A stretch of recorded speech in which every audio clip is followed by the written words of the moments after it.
What is up, guys? Sanjutsu here, and today I have a fun video for you guys. I wanted to go ahead and put out the most fantastical, craziest settings that a Total War game could inhabit, but more than likely won't because of how crazy and fantastical it is. Now, I wanted to go ahead and say this is not a top 5 list, so none of these are actually ranked. I just wanted to go ahead and throw some ideas out there, and then you guys can let me know in the comment section below what are some of the ones that I had missed, or which ones would be the craziest that you can think of.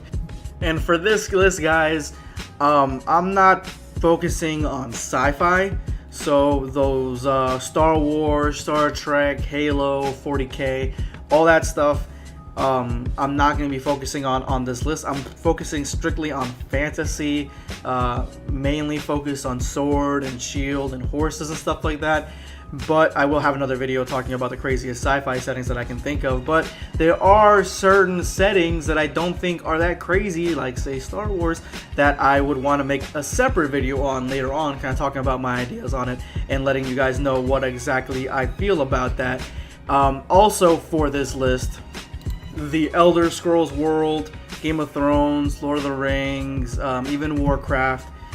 Those essentially, I feel like the ones that I can hit the nail on the head. Those are the ones that I don't think are crazy, and I would like to make videos on them also later on. So they're not going to be on this list. So if those are not on the list, then you can only imagine what's on there. But first, I wanted to go ahead and talk about Narnia. Now, Narnia itself, I've read the book, the actual first book, Chronicles of Narnia. And I've watched the movie. I watched the Prince Caspian movie long time ago when I was younger, and I mean it has basically all the building blocks of what a Total War setting could have. It has armies, soldiers, factions, kingdoms, all that sort of thing. But some of the things that are kind of strange about the book that would be hard to implement in a Total War game is, first of all, you have these kids that are coming from the real world, from what seems to be 19th century, 18th century London or Britain. And so you'd have to find a way to incorporate them inside the Narnia game. And so that's the first hurdle, I think. Then you would have armies that are filled with magical creatures or just regular creatures like bears and stuff. And that's, in and of itself, that's kind of that's kind of complicated in my opinion. And then of course you have its appeal. Not many people are going to be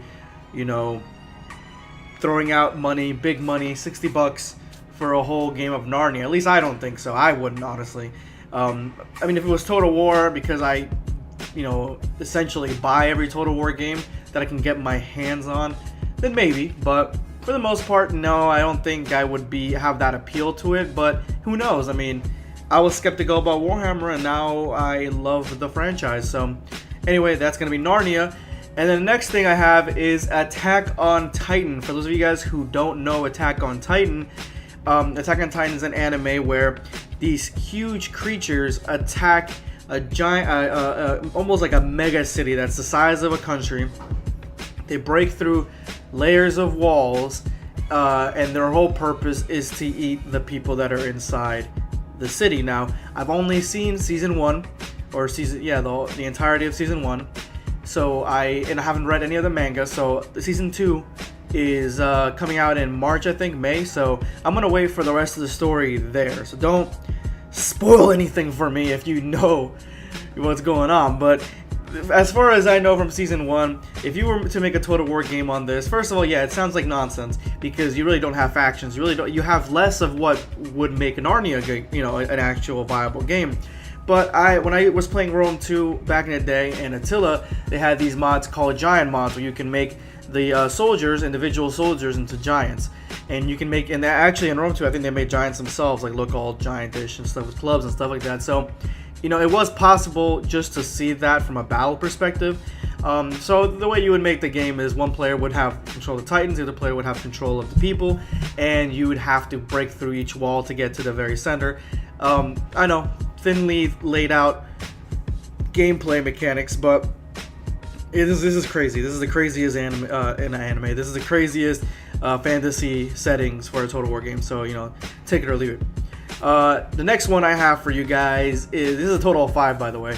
The next one I have for you guys is Magic the Gathering. Now, Magic the Gathering is probably one of my favorite fantasy settings because I was really into the card game for a very, very long time. And so with that said, the card game actually focuses on multi-dimensional settings, fantasy lands, but similarly you have the same sort of spellcasters, the same sort of hero characters. It's been a while since I played, but like Garuk, Jace, those kind of characters. You guys know what I mean. If you guys play Magic together, and you know who I'm talking about. So I think it would be interesting to see a game because of those characters themselves are sort of like legendary lords for the most part. So those characters would be interesting to see. And I think would be pretty well fulfilled in a Total War setting. But the problem is that there's just so many different worlds. To pick one that you want to go ahead and make a game on is going to be really, really hard, in my opinion. So that's the reason that it probably will never get made. But I wanted to go ahead and add on this list for craziest fantasy settings. And of course, the next one is going to be Avatar: The Last Airbender or Legend of Korra. You could literally start from Avatar: The Last Airbender and go all the way to the end of Legend of Korra. If you guys don't know what I'm talking about the Nickelodeon cartoon. It's not an anime, it's just a regular cartoon, but it was, in my opinion, one of my favorite cartoons of all time. It's just so good with its lore and its writing. Very, very good, in my opinion. And so it would be actually pretty easy, but the only thing is you'd have to give each individual soldier an element to bend, and so you'd have to go back to matched combat, definitely, just like Shogun 2 and Rome 2 and Attila. And then you would have to have them be able to perform fire bending, earth bending, water bending, and then one of your legendary lord characters could be the Avatar himself. It can start from the Avatar: The Last Airbender times all the way to Legend of Korra, which is a lot more in the future. With you can have mechs and metal benders and all this crazy stuff, metal bending armies. So it's just ripe for, you know, a Total War game. It's crazy, it's outlandish, and it will never be done. But I think it's pretty interesting to think about, and you know, that's just my take on it. And it's got such a rich history, a rich map that you can exploit. So I think that's probably one of the best, but better bets when it comes to a crazy fantasy setting. And the next or last one that I have here for you guys, I guess I did kind of do this in a top 5 fashion, but you know, and I kind of did rank them sort of in my mind, but this one I think would be more than likely the one to be made the most. Harry Potter. You hear me out, guys, before you guys are like, hell no, Sunjutsu, you've lost your goddamn mind. What are you talking about, Harry Potter? Well, Harry Potter itself is going to be hard to implement in a Total War game, mainly because you'd have to incorporate different factions of wizards. The majority of your units will be wizards. You'd have to have, there are other creatures in there, like suits of armor that kind of just walk on their own. You'd have trolls, you have werewolves, you'd have centaurs, you know, so you'd have different factions that you could implement in there that kind of seem like a Total War game. The biggest problem, in my opinion, would be probably figuring out what map to use, because we don't, and I mean, unless you guys know where it is, I haven't seen it yet, a actual map of the Harry Potter wizarding world. I don't know where one would be. I've never seen one before, so you know, I don't know exactly where Hogwarts is, as you know, compared to Diagon Alley and the business place where all the wizards go. Where one of my favorite movies, the climax took place, I think, The Order of the Phoenix, number 5. But why can't I think of the name of that? Anyway, so yeah, I mean, that would probably be one of the biggest hurdles. When it comes to magic, though, Warhammer has already shown that it can do magic, and do magic well.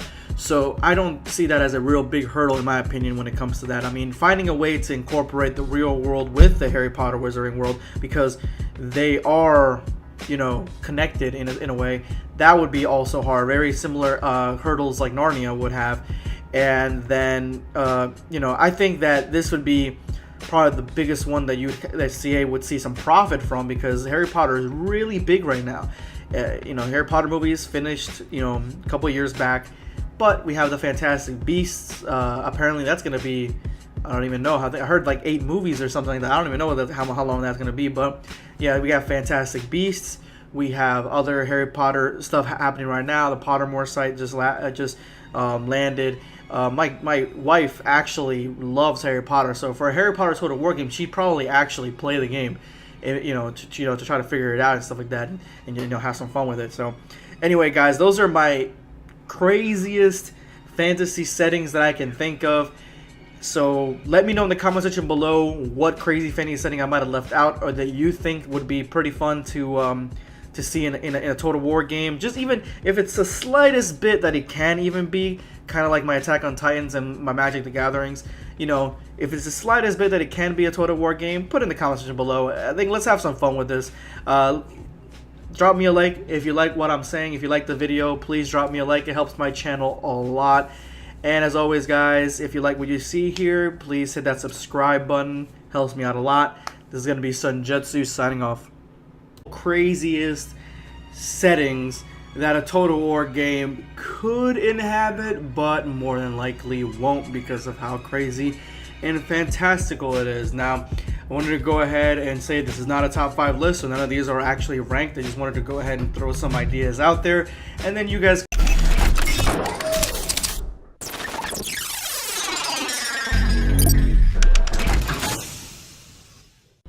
What is up, guys? Sunjutsu here, and today I have a fun video for you guys. I wanted to go ahead and put out the most fantastical stuff.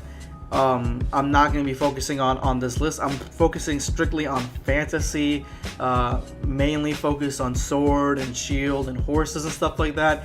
But I will have another video talking about the craziest sci-fi settings that I can think of. But there are certain settings that I don't think are that crazy, like say Star Wars, that I would want to make a separate video on later on, kind of talking about my ideas on it and letting you guys know what exactly I feel about that. Also for this list, the Elder Scrolls world, Game of Thrones, Lord of the Rings, even Warcraft. Those essentially, you can let me know in the comment section below what are some of the ones that I had missed, or which ones would be the craziest that you can think of. And for this list, guys, I'm not focusing on sci-fi, so those Star Wars, Star Trek, Halo, 40K, all that stuff.